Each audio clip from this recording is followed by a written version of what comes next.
मी बोरकर गुरुजी, विश्वज्योतिषाचार्य, ब्रह्मांड ज्योतिष कार्यालय, मुक्काम पोस्ट रावेर, जिल्हा जळगाव. रावेरचा पिनकोड नंबर आहे 425508.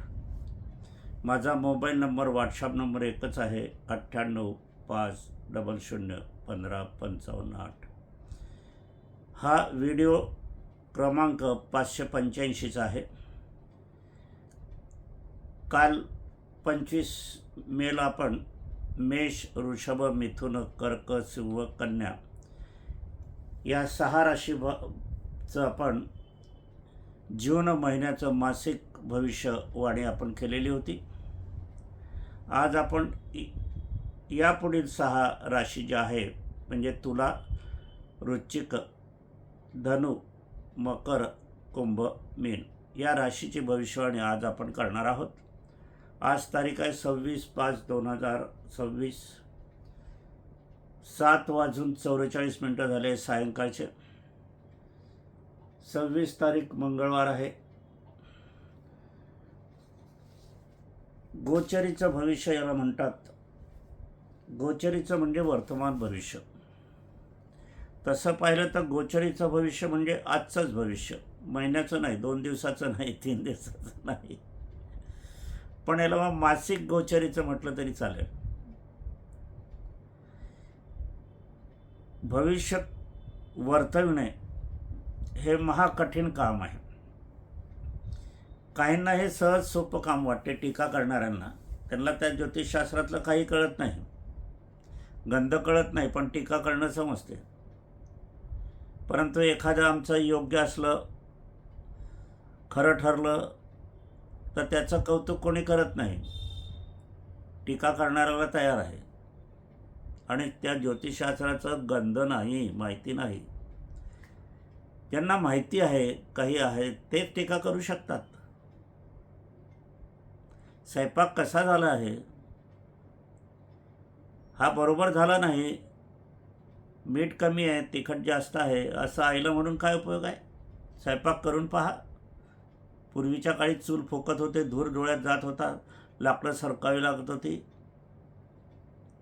पोळी पण नीट नाही लाटता येणार. मग टीका करण्याचं कारण काय? अधिकारच नाही तुम्हाला टीका करण्याचा, बोलण्याचा. ज्योतिषशास्त्र हे महान शास्त्र आहे. 12 राशी, या 12 राशीमध्ये आम्ही कोणाचं जन्मतारीख, जन्मवेळ, जन्मठिकाण किंवा आम्हाला काही माहिती नाही. जगभरामध्ये या 12 राशीमध्ये सर्व जग विखुरलेलं आहे.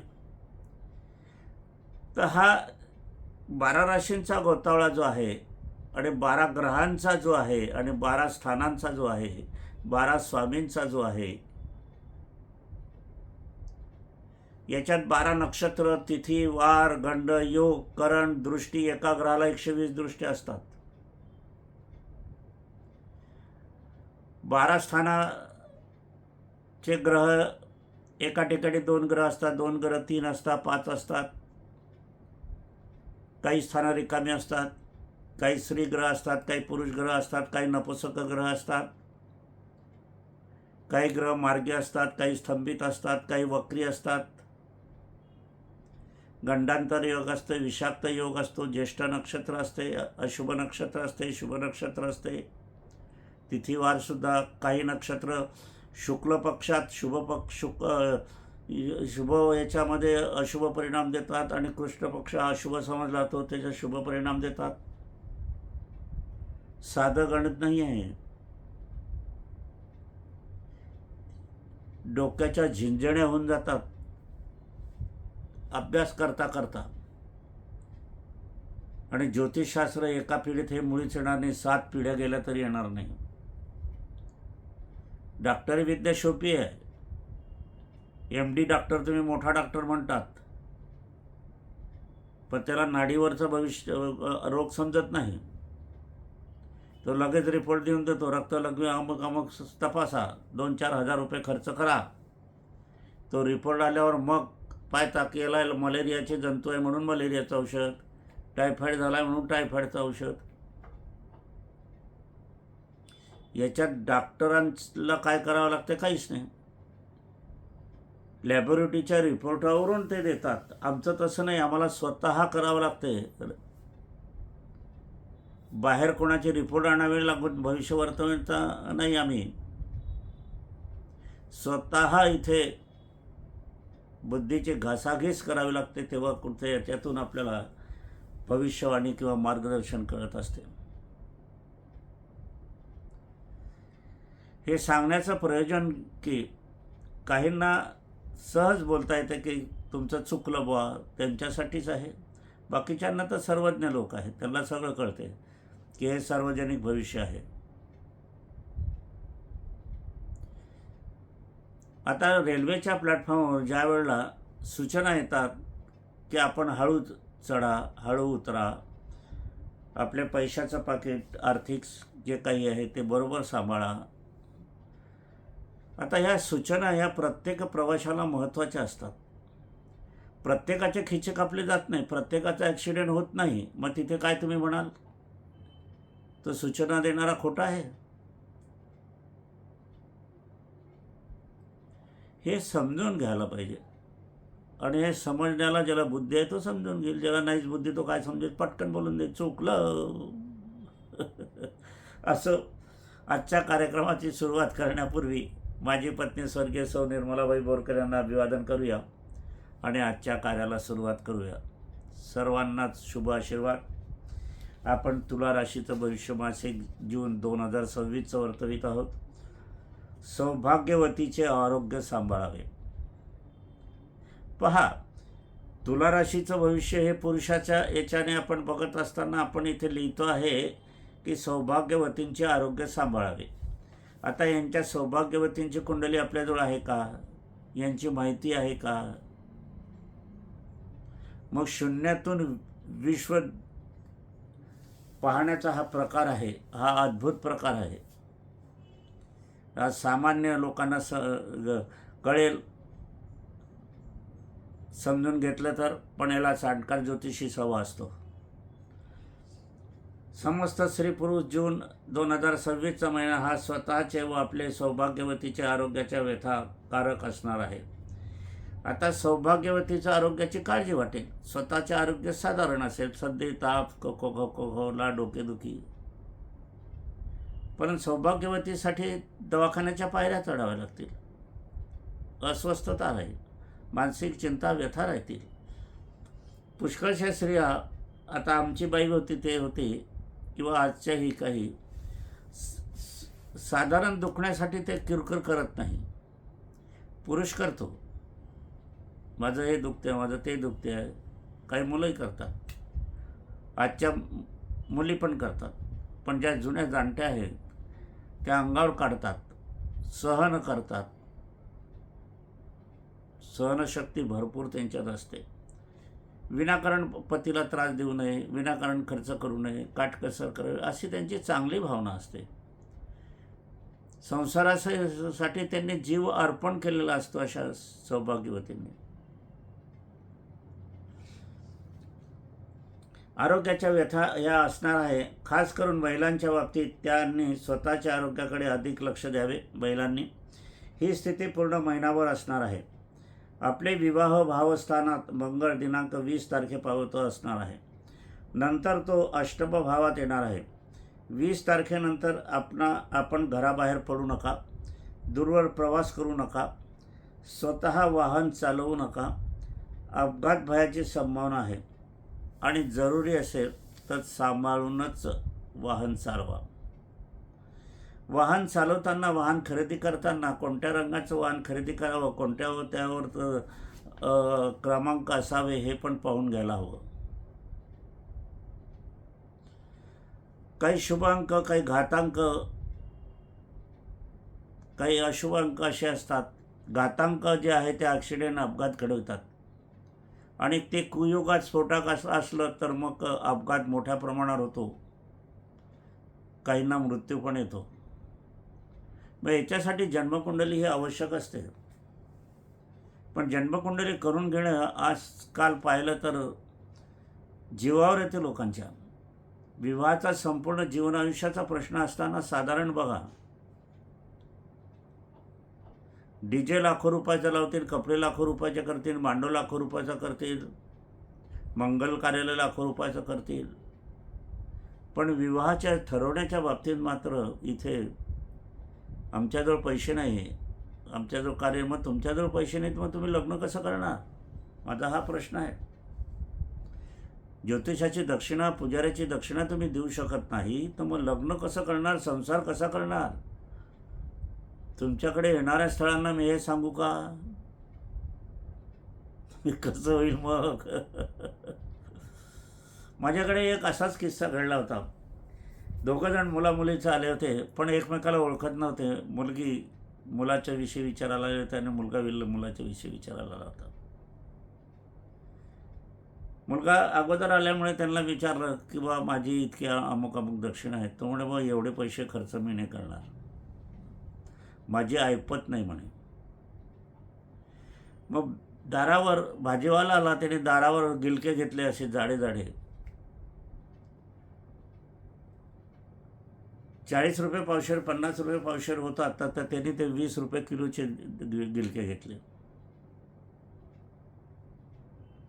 मुली चक्रावली. मुलीच्या तोंडावरच्या भूमी भाव पाहिले तर मला आश्चर्यचकित वाटले. कारण ती ज्या स्थळाविषयी विचारणार होते ते स्थळ तोच मुलगा होता. त्या मुलीने स्पष्ट नकार दिला. अहो मी तुमच्यासाठी इथे विचारायला आले होते बोरकर गुरुजींकडे, आणि तुम्ही म्हणतात ऐपत नाही. गिलके घेतले तर 20 रुपये किलोचे, मग तुम्ही संसार कसा करणार? मला ब्युटी पार्लरला जायचं असलं तुम्ही पैसे देणार की नाही देणार? हौसमौस तुमच्याकडनं होणार नाही असं दिसते आहे. तिने तिथेच नकार दिला आणि माझ्याकडे कुंडली टेंडी तयार करायला टाकली. पहा कसं आहे, येणारं भाग्य या मुलाने नाकारलं, स्वतःची कवडी किंमत करून घेऊन. आणि त्या मुलीचंही भाग्य की असा ती पडली नाही याच्यामध्ये. मग अशा वर्तणुकीतून जनसामान्य आपली ओळख करत असते, हे लक्षात घ्यायचं. दूरवर प्रवास करू नका, स्वतः वाहन चालू नका आणि आपल्या वाहन क्रमांक हे तपासून घ्या.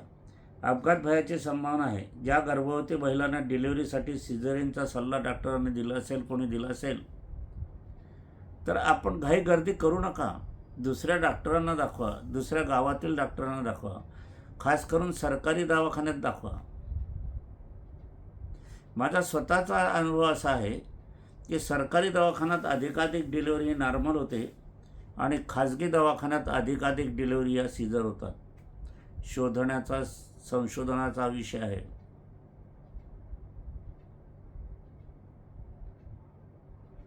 माझी पत्नी 1.25 मैलावर 1.5 मैलावर दवाखाना होता. त्यांनी म्हणे सीझर करावं लागेल, मुलगा आडवा तिडवा झाला आहे. सीझर करणारा डॉक्टरही बोलून ठेवला होता. रावेरचीच कथा आहे. माझी बाई म्हणे 1.5 किलोमीटर ती चालत आली. आम्ही तपासायला आलो आहे, डिलिव्हरीसाठी नाही, आणि तुम्ही डिलिव्हरी असं सांगतात. तिचं मूल जर आडवा तिडवं झालं असतं तर ती दुखली असती, तिला वाहनातून आणावं लागलं असतं. तिने नकार दिला. त्यांनी धोक्याचा इशारा दिला. हे म्हणे आम्ही पाहून घेऊ, आमची सुनबाई आहे. घरी गेली आणि 3 दिवसांनी सरकारी दवाखान्यात नॉर्मल झाली. अलंकार बोरकर नावाचा मुलगाचा जन्म त्या दिवशी झाला. तो माझ्या बाबतीत आणि माझ्या सोनेच्या बाबतीत राजेश्वरी नावाची मुलीचा जन्म झाला. माझ्या बाबतीतही तसंच घडलं होतं, वडिलांचे, आणि आता ह्या सुनेच्या बाबतीतही. इतर डॉक्टरांना विचारणा करावी. शासकीय दवाखान्यात अधिकाधिक डिलिव्हरी ह्या नैसर्गिक स्वरूपात होत असतात. इतरांकडून वादाचे प्रसंग आपल्या घरात घडवण्याची संभावना आहे. मंगळ ज्यावेळेला विवाहस्थानात असतो तेव्हा वाद घडतात. पण या ठिकाणी आपणास स्वतःच्या घरामध्ये स्वतः वाद घडवणारे नाही आहे, इतरांच्या हस्तक्षेपामुळे तुमच्याकडे वाद घडणार आहे. याविषयी सावध राहा. अशा व्यक्तीचे परीक्षण करून त्यांना आपल्या घरात प्रवेश द्यावा की नाही हे ठरवा. आपले स्वतःचे व आपले कुटुंबियाचे संबंधित कोर्ट कचेरीत दावे सुरू असले या संबंधित सावधान असावे. शत्रूची नजर आपणावर आहे. ज्या व्यक्तींची ऑपरेशन झालेली आहे त्यांच्या आरोग्यात सुधारणा होईल. जी मंडळी अविवाहित आहेत त्यांना स्थळे येतील. शुभमंगल सावधान होईल. आपणामध्ये घरगुती बाबत अथवा इतर बाबत काही गैरसमज असलेच ते सर्व निघून जातील. व्यापारी वर्गास हा महिना उत्तम असेल, पण आरोग्यास त्यांना पण सांभाळावे लागेल. लोभात पडू नका. बुवाबाईच्या चक्रात आपण अडकू नका. बुवाबाजीच्या चक्रात आपण अडकू नये. उपासना. पांढरे मार्बल मूर्ती ज्या देवी देवतांचे आहे त्याचे दर्शन सूर्यास्तानंतर घ्यावे. दर शुक्रवारी पुरुषांनी पांढरी वस्त्रे वापरावी. महिलांनी इतर रंग कमी, पांढरा रंग अधिक अशी वस्त्र वापरावी. शुक्रवारी रात्री दूध भात, राजगुरालाही दूध भात, बगर भात, दूध खावे. पश्चिम दिवेस नमस्कार करून झोपी जावे. हा आपण बघितलं तुला राशी. तुला राशीचा स्वामी 7 नंबरची राशी. पुढची राशी वृश्चिक राशी 8 नंबरची. यांचा स्वामी मंगळ मिश्रित स्वरूपाचे ग्रहमान यांना आहे. समस्त वृश्चिक राशी स्त्री पुरुषांना जून 2026चा महिना हा शारीरिक अस्वस्थते जाणार आहे. मानसिक टेन्शन मोठ्या प्रमाणावर येणार आहे आणि याच्यामुळे आरोग्याची नाजूक अवस्था होण्याची संभावना आहे. आपण या बाबतीत कोणाचाही विचार करू नका. हा वाद जो आहे हा घरातील आहे. घरातील आपला विचार करत नाही, मग आपण एक त्यांचा विचार का करतात? हा एक सरळ साधा प्रश्न तुम्हाला मी सांगत आहे. म्हणून स्वतः वैयक्तिक आपण व्हा. ही शारीरिक अस्वस्थता आपणास संसर्गबाधा यातून होणार नाही आहे. हवामानाचे परिणाम शारीरिक बाधेवर होणार नाही. या शारीरिक बाधेचे मूळ हे आपलेच कौटुंबिकतेचे मानसिक चिंता या कारणीभूत असणार आहे. आपल्या सत्य वागण्याला हा श्राप आपलेच लोकांनी लावलेला आहे. सत्य, मायळोपणा, दान धर्म, कौटुंबिक जबाबदारी, आपलेपणाची भावना याची राख रांगोळी त्याग झाल्यामुळे आपले विचार सारखे मनात येतात. तसेच त्यांना कर्म भोगू द्यावे. आता आपण आपली सौभाग्यवती एवढेच आपले जग आहे हे धरून चालावे. असा वागण्याचा प्रयत्न करावा. आपण भावना बाजूला दूर करून व्यवहार समोर ठेवूनच वागण्याचा प्रयत्न आपण करावा. व्यावसायिकांनी उदार उसनवारीचे व्यवहार टाळावे. गर्भवती महिलांनी स्वतःच्या आरोग्याकडे अधिक लक्ष द्यावे. सिझरचा सल्ला आपणास दिलेला असेल तर 2-3 शासकीय दवाखाने किंवा इतर डॉक्टरांना आपण दाखवून द्यावे. सिझरचा सल्ला दिलेला आहे हे आपण सांगू नये, कारण दुसरे डॉक्टर त्याच दिशेने विचार करीत असतात. म्हणून पहिल्या डॉक्टरचं मत दुसऱ्या डॉक्टरांना दाखवू नये. सोने चांदीत केलेली आपण गुंतवणूक असेल तर थोड्याफार नफा मिळवण्यासाठी विक्री अजिबात करू नका, कारण मोठा नफा तुम्हाला आश्चर्यजनक पुढे मिळणार आहे. पूर्वजांचे आशीर्वाद आपणास फार मोठा सन्मान मिळवून देणार आहे. आर्थिक लाभ पण मिळणार आहे. मूल्यवान वस्तूची खूप काळजी घ्यावी. वस्तू हरवण्याची संभावना अधिक आहे. उपासना. सकाळी 10च्या आत शेंदूर लावलेल्या देवी देवतांचे दर्शन घ्यावे. पतीने पत्नीचे व पत्नीने पतीचे नाव झोपण्यापूर्वी व उठल्यानंतर घ्यावे. आपण सतत कार्य आपण करणार आहात. आपली जाणीव जगाला होऊ द्या. बोलण्यावर मर्यादित ठेवावे. आपण 9 नंबरची राशी धनुराशी आहे. विवाह इच्छुकांचे विवाह ठरणार आहे. धनुराशी तरुणीचे विवाह लांबणीवर पडलेले असतील तर आता काळजी करू नका. विवाहस्थळे येणार आहेत. यात मात्र काही बाबतीत आपल्याला समझोता करावा लागेल आणि आपण समझोता करून घ्यावा, कारण पुढचा काळ हा जरा विवाह योगाला अडथळा आणणारा आहे. ज्या व्यक्तींना नोकरी करण्याची इच्छा आहे त्यांनी नोकरी मिळण्यासाठी प्रयत्न करावे. त्यांना जरूर यश मिळेल. आपणास नोकरी लागेल. आपण काही कार्य हाती घेतलेले असेल त्या कार्यात आपल्याला सफलता मिळेल, पण त्यातून आपणाला लाभ देखील मिळणार हे लक्षात घ्यावे. व्यावसायिकांना ग्राहकी कमी आणि भावामुळे माल न विकता अधिक लाभ प्राप्त होणार आहे असा आश्चर्यकारक अनुभव आपल्याला मिळणार आहे. आपण लाभाचा स्वार्थ न धरता कार्य करावे. आर्थिक फसवणुकीची संभावना आहे अधिक राहणार आहे. सत्यवादी गुरुस्वामीची राशी आपली आहे. सत्य अधिक चिरंतरी लाभ मिळवून देणारे ठरणार आहे. आपली असत्य वागणूक असेल तर मात्र आपल्याला शारीरिक, आर्थिक, मानसिक आणि इतर फटका बसल्याशिवाय राहणार नाही, कारण या ठिकाणी मंगळ शनीचा योग या कुंडलीमध्ये आलेला आहे. कुठल्याही व्यवहारात खोट बसत असताना याचे परिणाम सत्यतेवर अशुभ होणार आहे. आपला 7.5 आहे हे लक्षात घ्या. याचे भान ठेवून वागला तर अतिउत्तम, अन्यथा 7.5चे परिणाम लगेचच सुरू होणार आहे. दैया 7.5 आहे, मोठी दै 2.5 वर्षाची. धनुराशीच्या व्यक्तीने वृद्ध असतील अथवा घरात वृद्धजण असतील तर आपण त्यांच्या आरोग्याची काळजी घ्यावी. सरकारी प्रकरणे, कोर्ट कचेरीचे प्रसंग ह्या जून महिन्यात होण्याची संभावना अधिक आहे. आपली वर्तमान स्थितीत कोर्ट कचेरीत दावे असल्यास यात लक्ष देण्याची अत्यंत गरज आहे. शत्रुपक्ष वरकड होण्याची संभावना आहे.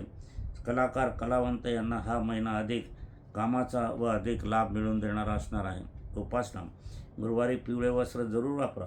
आपले कार्यजागी सीट पिवळ्या रंगाची करा. जीवन आयुष्यभर पितळी ताटात जेवण घ्यावे. पिंपळ वृक्ष, औदुंबर वृक्ष लावावा, जगवावा, वाढवावा. यामुळे संतती लाभातील राहील. टोक नजर बाधा लागणार नाही. आपल्या हातून किंवा आपल्या जागेत, आपल्या कंपनीत किंवा आपल्या घराजवळ, आपल्या शेतात किंवा बागेत कुठेही तुम्ही झाडतोड केली असेल तर ती झाड हे वंशाचं कारक असते, लक्षात घ्या. याच्यासाठी औदुंबर वृक्ष आणि पिंपळ वृक्ष हे जरूर आजच लावून टाका असं मी म्हणेन. त्याचं परिपालन करण्यासाठी वृक्ष लावणे जरुरी आहे. त्यानंतर आपण मकर राशी, 10 नंबरची राशी, स्वामी शनी. शनी हा झोपलेला आहे. दूरवर प्रवास करा. समस्त मकर राशी स्त्री पुरुषांना हा जून 2026चा महिना आपण आपल्या मनाला विचारणार आहात, कारण आपला स्वामी ग्रह शनी कर्तव्य भावस्थानातून कार्यरत आहे. आपण लहान मोठे सर्व कर्तव्य कसे करत आहे हे शनी बघणार आहे. कर्म कर्तव्य बरोबर असेल तर शनी न्यायाधीश आहे व आपणास यश देईल. आणि कर्तव्य बरोबर नसेल तर मात्र आपण कितीही उपासना केली तरी त्याला काहीही उपयोग होणार नाही. शनीच्या कार्यात कोणालाही दखल देण्याचा अधिकार नाही. त्याप्रमाणे जून 2026चा महिना हा कुसंगतीचे मित्र परिवारात आपण राहणार आहात. अगोदरपासून ते आहे याविषयी सावध असावे. खास करून विद्यार्थी वर्गात ताक फुकूनही प्यावे लागणार आहे. वाहने शक्यतोवर चालवू नका. दूरवरचे प्रवास, ग्रहयोग आहे. ग्रहयोग हे भयावह आहे. अपघात भयाची संभावना आहे, म्हणून दूरवर प्रवास टाळावे. पौर्णिमा ही सर्वच व्यापारी गणांना उत्तम जाणार आहे, इतरांना पण उत्तम जाईल. जुने स्टॉक विक्रीतून भरकच लाभ आपल्याला मिळणार आहे. नवीन स्टॉक खरेदी करताना अनुभवाचा आधार घ्यावा. ज्योतिषशास्त्राचा आधार पण त्यासोबत असावा. अनारोग्याचे प्रसंग आपणास येणार आहे. योग्य डॉक्टरची निवड, आपण औषधोपचार करावे. ICUत किंवा क्रिटिकल भरतीचा एकदम निर्णय आपण घेऊ नये. इतर सर्वसाधारण BMS किंवा होमिओपॅथी वगैरे डॉक्टरांना दाखवावे. वैद्यांना जरूर दाखवावे. कलाकार, कलावंतांना उत्तम कामाच्या संधी उपलब्ध होतील. कुणाचेही मन दुखू नये.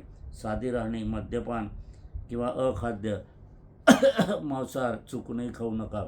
उपासना: पूर्वज स्वर्गीय झालेले व्यक्तींचे फोटो सर्वांना दिसेल असे लावावे. नित्य पूजन करावे. आम्रवृक्ष लावावा, जगवावा, वाढवावा, पूजन करावे. काळे रंगाच्या वस्त्राची उशी चादर घ्यावी. मधले बोटात शनीची अंगठी वापरावी. असत्यवाणी धोक्याची, सत्यवाणी सुखाची. त्यानंतर आता मकर राशी आपण पाहिली. आता कुंभ राशीचं भविष्य आपण पाहणार आहोत. कुंभ राशीचं भविष्य पाहत असताना आपल्याला या ठिकाणी म्हणायला हवं की कुंभ राशी सामाजिक राजकीय कार्यापासून दूर राहावे. समस्त कुंभ राशी स्त्री पुरुषांनी आपणास 7.5 सुरू आहे, लक्षात घ्या. आपण अजूनही लक्षात घेत नाही. तुम्ही शूर आहात, वीर आहात, पैसा आहे, गडगंजा आहे, मित्रपरिवार आहे, सर्व आहे, पर हे सगळं असत्य आहे, खोटं आहे. आज पैसा आहे, उद्या नसेल. आज आरोग्य आहे, उद्या नसेल. तुमच्या जवळचा तो परिवार आहे, तो गोतावळा आहे, तो धोक्याची घंटा आहे. हा अनुभव आल्याशिवाय राहणार नाही. काळ्या दगडावरचे रेख लिहून ठेवा. हे असे लोक जे आहे ते स्वतः कमवणारे आहे, स्वकर्तृत्वान आहे, जिद्दी आहे, परंतु यांना माणसे ओळखण्याची पारख नसते आणि हाच जीवन उद्ध्वस्त करीत असतो. समस्त कुंभराशी स्त्री पुरुषांनी आपणास 7.5 सुरू आहे, लक्षात ठेवून कार्य करावे. आपला स्वामी शनी जरी असला तरी गुन्ह्याला माफी नाही आहे, अशी त्याची भूमिका आहे. आपण या महिन्यात मधला मार्ग स्वीकारून कामे करू नका. सर्वच कार्य आपण कायद्याला धरून करावी. जी मंडळी बुद्धीचे कार्य करणारे आहेत, संपादक, लेखक, गुरुजन, कवी, कथाकार, ग्रंथकार, प्रकाशक, स्टेशनरी, साहित्यिक व्यापारी किंवा ज्योतिषी, अशा सर्वांनाच हा जून महिना आपणास उत्तम लाभाचा राहणार आहे. या महिन्यात आपण कोणतीही कामे करा, पण सावधानपूर्वक करायला हवी, अन्यथा लहान मोठी जखम होण्याची संभावना आपणाला आहे.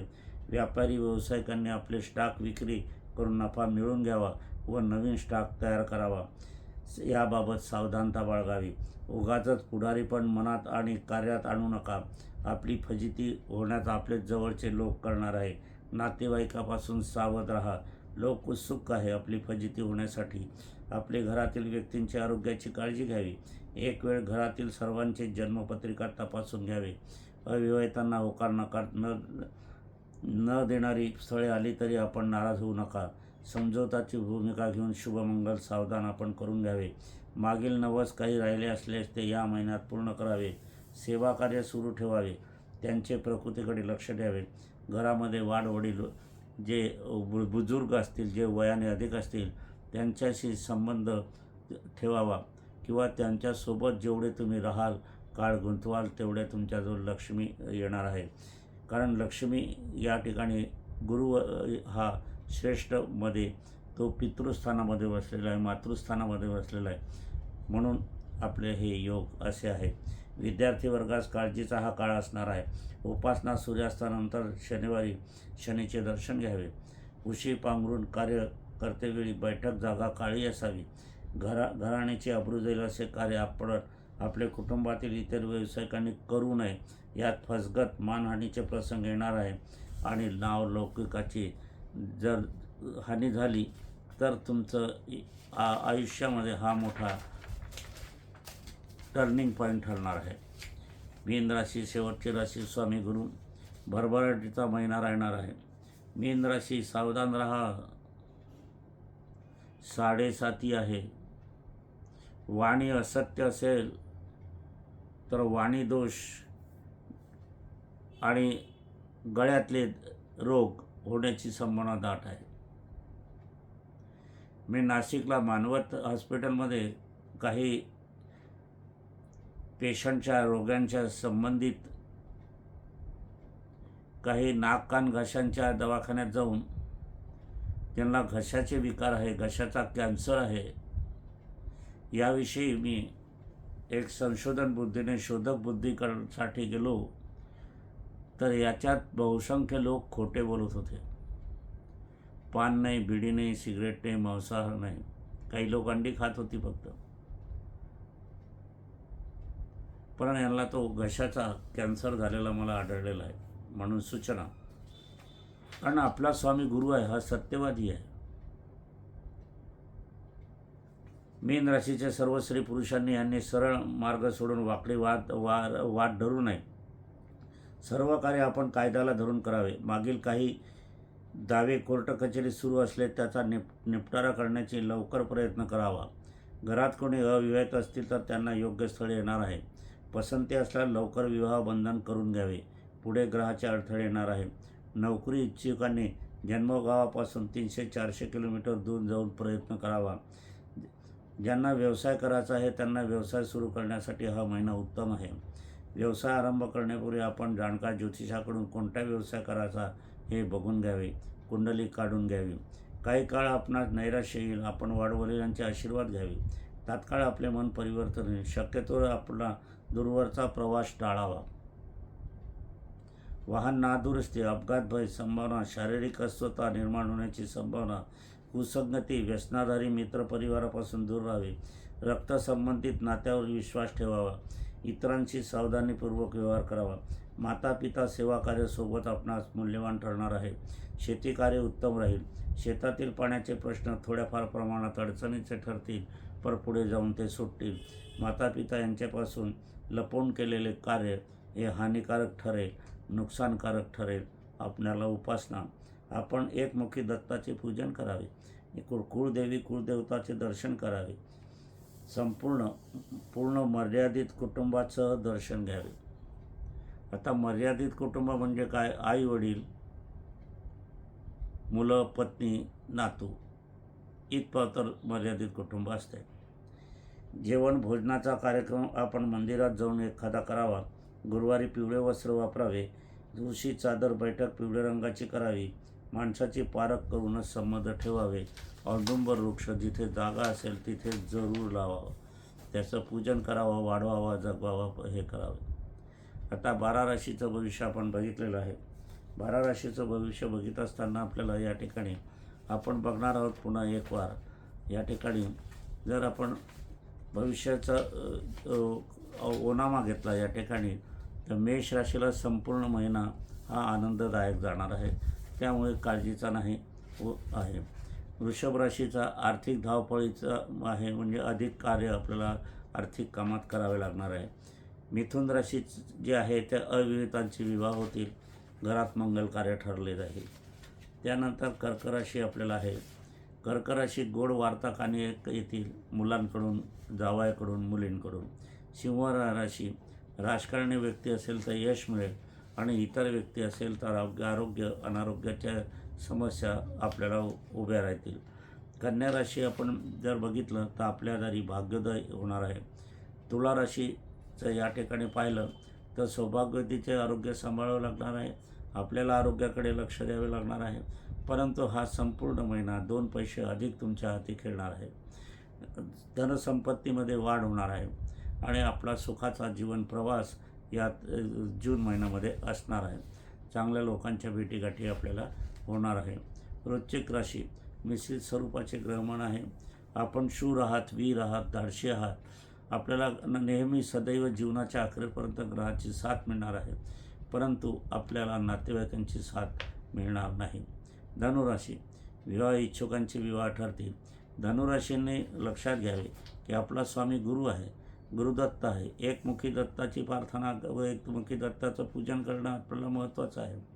गुरु हे स्वामीनिष्ठ, भक्तिनिष्ठ, वैराग्याचं प्रतीक आहे आणि आपण इतरांचं कुठलंही पूजन केलं तर मात्र गुरुदत्ताचं पूजन आपल्याला बाकी राहून जाईल. प्रथम आपण जे काही कार्य कराल, समारंभ कराल, कुलदेवी देवताचं दर्शन केलं तर घरातील सर्वांनी सोबत असले तरच ते दर्शन होईल, नाहीतर ते दर्शन न घडल्यासारखं होईल. माझा अनुभव लिहून घ्यावा. मकर राशी दूरवर प्रवास कराल, पण दूरवर प्रवास करताना सावधानता बाळगा. आपल्याला या महिन्यामध्ये यश मिळणार आहे, आपण यशस्वी मिळणार आहात, परंतु सत्य वागाल, नातेसंबंध सांभाळा. त्यानंतर कुंभराशी सामाजिक राजकीय कारणापासून दूर राहावं. आपण समाजाच्या कुठल्याही कार्यात आपण सहभागी वर्तमान होऊ नये. राजकीय कार्यापासून पाहू.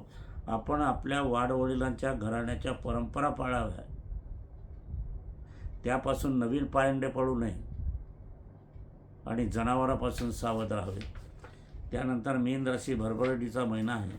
शेतकऱ्यांना सुद्धा भरभराटीची पाणी टंचाई असेल तर ती निघून जाईल. हा आहे. मीन राशींनाही एकमुखी दत्ताची प्रार्थना, एकमुखी दत्ताचे फोटो, गुरुदत्ताची प्रार्थना, गुरुदत्ताचं स्मरण आणि आपली कुळदेवी कुलदेवताचं स्मरण आपण दरवर्षी वर्षातून निदान 4 वेळेस घ्यायला हवे. 3 महिन्यातून आहे, कारण तिकडी योग या तुमच्या याच्यामध्ये आहे. परंतु तुमच्या घराण्यामध्ये, आपल्या घराण्यामध्ये जे आई आहे, वडील आहे, माता आहे, पिता आहे, पत्नी आहे, मुलगा आहे, आपण स्वतः आहात, असा सहकुटुंब तुम्ही दर्शन घेतलात तरच ते लाभाचं होईल, अन्यथा नाही नाही नाही. लिहून घ्यावं मीन राशीच्या व्यक्तींनी, माझं म्हणणं. असो, आजचा तिथे आपण समापन करणार आहोत. त्यातपूर्वी ज्यांना यंत्रसिद्धी हवी असेल त्यांनी यंत्रसिद्धी मागवून घ्यावी. यंत्रसिद्धी पाठविताना आपण एक पाकिट पाठवावं लांबसर, ते पाकिट दुसऱ्या पाकिटात घालावं आणि ते पाकिट मला पाठवावं स्पीड पोस्टाने. आम्ही आपल्या पाकिटात पाठवून देऊ. काही वेळेला पोस्टाच्या कारभारामुळे काही वेळेला पाकिटं मिळत नाही अशी तक्रार अनेकांची येत आहे. तर पुनश्च आपण महिना झाल्यावर पुनश्च मागून घ्यावं किंवा मला सांगावं, आम्ही पुनरपी पाठवून देऊ. असो, पुढचा कार्य करण्यापूर्वी आपण एक विशेष कार्य करणार आहोत. आज विशेष सांगायचं म्हणजे आपण आर्थिक बाबतीत सावधान राहा. देशाची आर्थिक स्थिती कमजोर होत चाललेली आहे. रुपया 97-98 पावतर आलेला आहे आणि अशी स्थिती येणं म्हणजे देश कमजोर होणं. शेवटी आर्थिक सत्तेवर, आर्थिक प्रबलतेवर, आर्थिक बळावर देश चालत असतो, संसार चालत असतो आणि ही देशाची दयनीय स्थिती ही आहे. यामुळे भाववाढ मोठ्या प्रमाणावर होणार आहे, उत्पादन कमी होणार आहे आणि आपल्या रुपयाची भर काढण्यासाठी आपल्याला इतर राष्ट्रांच्या दबावाखाली वागावं लागणार आहे आणि त्यामुळे मोठ्या प्रमाणावर निर्यात करावा लागणार आहे आणि बहुसंख्य जे काही जीवनावश्यक वस्तू आहे त्याची टंचाई होण्याची शक्यता आहे आणि त्यांची दरवाढ मूल्यवान फार जास्त होणार आहे. म्हणून आपण वार्षिक धान्य जे भरायचं असते ते भरून घ्यावं. जे काही आपल्याला योग्य लागते ते आपल्याला संसाराकरता जे साठे लागतील ते आपण करून घ्यावे. त्याचप्रमाणे इतर गोष्टी ज्या आहेत त्या गोष्टीतही आपण सांभाळावं.